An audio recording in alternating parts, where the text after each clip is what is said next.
Au niveau des chiens, on va avoir plusieurs rubriques. Donc on a les chiens, je dirais, assez facilement adoptables. C'est des chiens, je dirais, plutôt simples, faciles à vivre et tout ça. Donc ceux-là sont mis à l'adoption assez rapidement et sont visibles donc dans nos albums à adopter.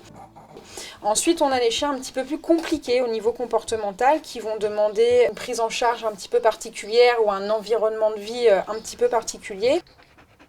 Ce sont des chiens souvent qui ont déjà mordu, qui sont arrivés chez nous pour cause de morsures, que nous on a appris à connaître, qui ont été travaillés et où maintenant on se dit qu'on a assez d'éléments pour pouvoir choisir, en tout cas avoir des critères au niveau de la famille adoptante adaptés à ce chien.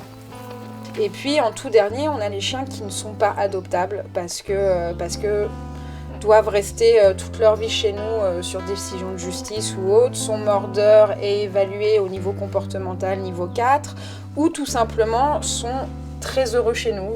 L'environnement que nous proposons leur correspond plus qu'un environnement familial, donc ils sont en bien-être chez nous, et dans ces cas-là, c'est des animaux qu'on va proposer à parrainer. Des gens peuvent décider aussi de parrainer un animal, donc de nous envoyer des petits dons financiers régulièrement. Il n'y a aucune limite, aucune somme de fixée, ni rien. Et puis nous, on s'engage en retour à leur donner des nouvelles régulières, des photos de leur filleul, de l'animal qu'ils ont choisi de parrainer.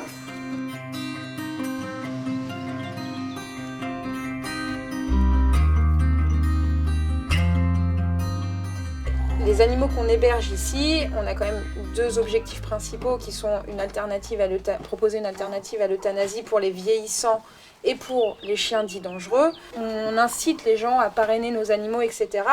parce que pour la plupart, ils vont passer beaucoup d'années avec nous avant d'être adoptés, s'ils ont la chance d'être adoptés, voire passer toute leur vie chez nous.